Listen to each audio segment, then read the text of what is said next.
There are two NFL teams that will forever be tied together in darkness.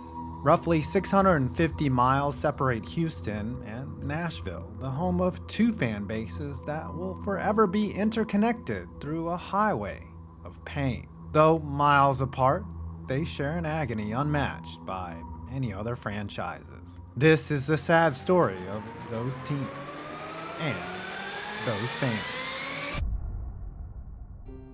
It all started in 1960. Houston oil man Bud Adams was unsuccessful in bringing an expansion NFL team to a city, but he was able to join one of the original 8 AFL teams, founding the Oilers in an upstart league that loved to throw the ball around the yard, creating an entertaining product that forced the rival NFL to innovate or die.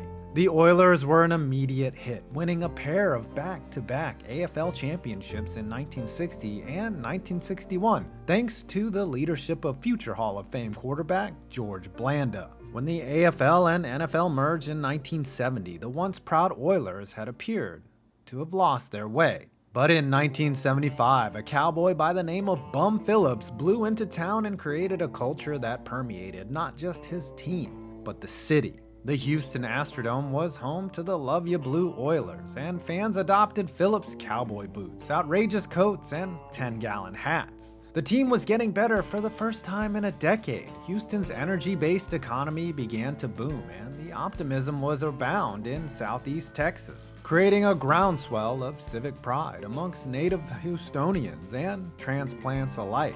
In 1978, the Oilers hosted the Miami Dolphins on Monday Night Football. Every fan in the building was given a blue and white pom-pom, and the stands shimmered in Oilers colors, and rookie Earl Campbell rushed for 199 yards in a 35-30 shootout victory.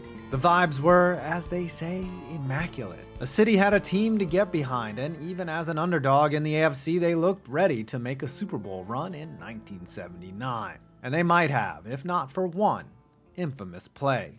They called Mike Renfro out of bounds. The TV broadcast showed the Oilers wide receiver get 2 feet down in the end zone, but without the advent of instant replay and the ability to change the call on the field, the Oilers were cut down in the AFC title game, and the Pittsburgh Steelers advanced to their 4th Super Bowl in a decade. The call still haunts Houstonians to this day, but despite the tragic loss at Three Rivers Stadium, Oilers fans greeted their team with a massive pep rally upon their return. That pain couldn't have prepared them for the repeated heartbreak of the late 80s into the early 90s. The Oilers had a Hall of Fame quarterback in tow when they won a bidding war and signed Warren Moon away from the CFL, but Moon left his championships north of the border. Moon led an immensely talented Oilers team to the playoffs 7 times in a row, and 7 times they failed to make it past the divisional round of the AFC bracket. The earlier playoff losses were blowouts, but for 3 years in a row from 1991 to 1993, the Oilers delivered to their fans some of the most gut-wrenching failures in NFL history. Leading late at Mile High Stadium, the Oilers defense surrendered a last-second drive by John Elway to set the Broncos up for a game-winning field goal, one that barely made it into the holder's hands. A year later, Houston led 35-3 in Buffalo. Bills fans were exiting their own stadium en masse. Oilers fans had already made arrangements for the divisional round a week later.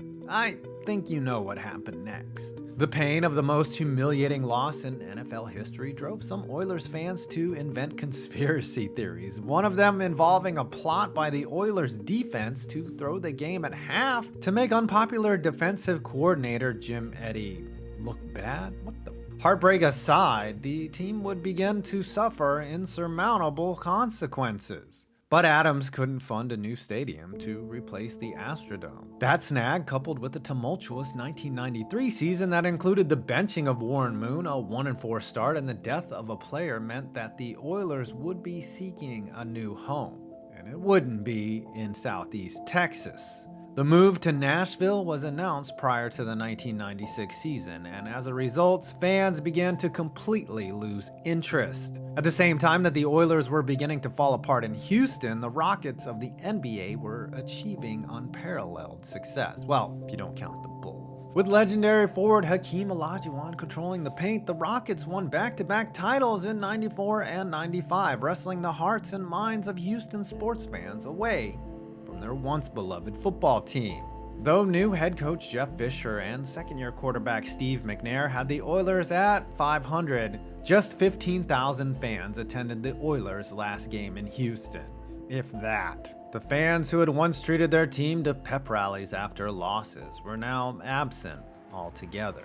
And so the Oilers departed Houston not with a bang, but with a whimper. For 2 years, they were the Tennessee Oilers, a team headquartered in Nashville that played their home games in Memphis, and attendance was pitiful, somehow worse than the final year in Houston. The Memphis Liberty Bowl couldn't even hit half capacity. Some of that was the result of a perceived rivalry between Memphis and Nashville, as well as an interstate under construction that turned a normally 3-hour drive into a 5-hour trek across the state. But they eventually built their official home stadium in Nashville, and at the request of the fans, they became the Titans. The change in name also brought a major uptick in wins. A team that had finished 8-8 3 years in a row was now 13-3 and a real Super Bowl contender. Meanwhile, some Houston Oilers fans had kept their allegiance to the team and continued to root for a team several states east. Another portion of the fans began to root for the Dallas Cowboys, Texas's one remaining NFL team.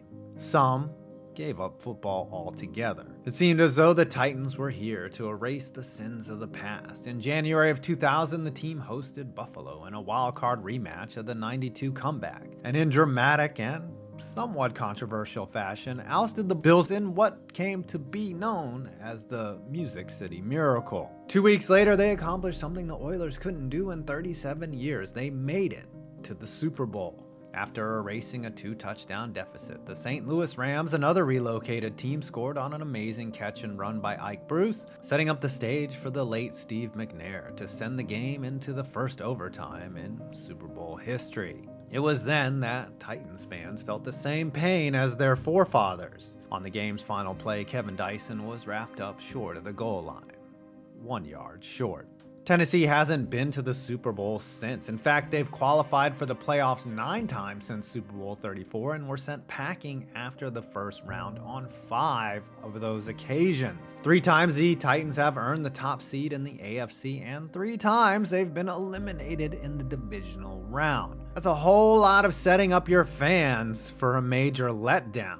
But as the Titans began to ascend in the late 90s, Houston football started its resurrection. Businessman Bob McNair was unsuccessful in bringing an NHL team to Houston, but set his sights on football. But Houston wasn't the first in line for an expansion team. They'd have to wait for Cleveland and Los Angeles to get their chance. The Browns returned to Cleveland in 1999, and LA was unable to get a proposed stadium approved. Houston had no such problem, getting the nod for the NFL's 32nd franchise and breaking ground on the league's first retractable roof stadium in 2000.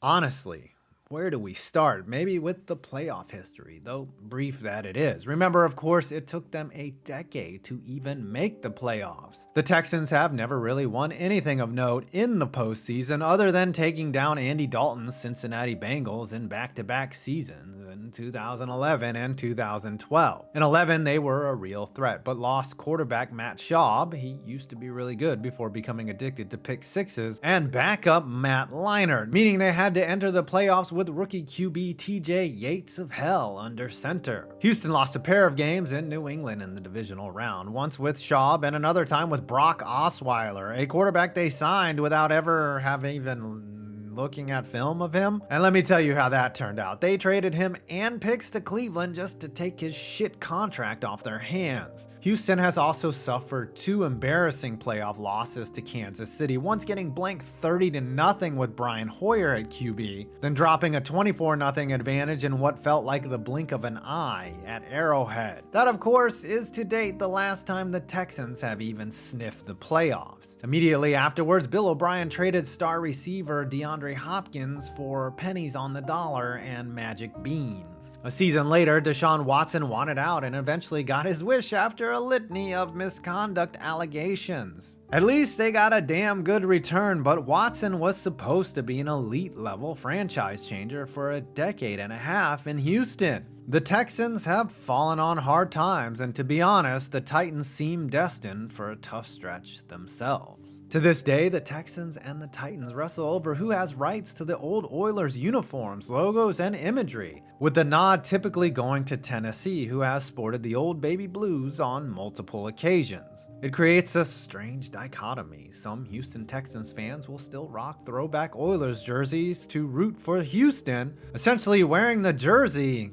of a divisional rival. Make no mistake, these are two teams and two fan bases with a muddled sense of identity. Their cities are closer alike than they are different. They both enjoy a bustling country music scene, and many Houstonians can trace their settler roots back to Tennessee. They've never met in the playoffs, but the Titans hold a 23-19 advantage in the all-time series between these two AFC South rivals. It's supposed to be heated, but whenever the Texans and Titans get together, all it feels like is a family therapy session.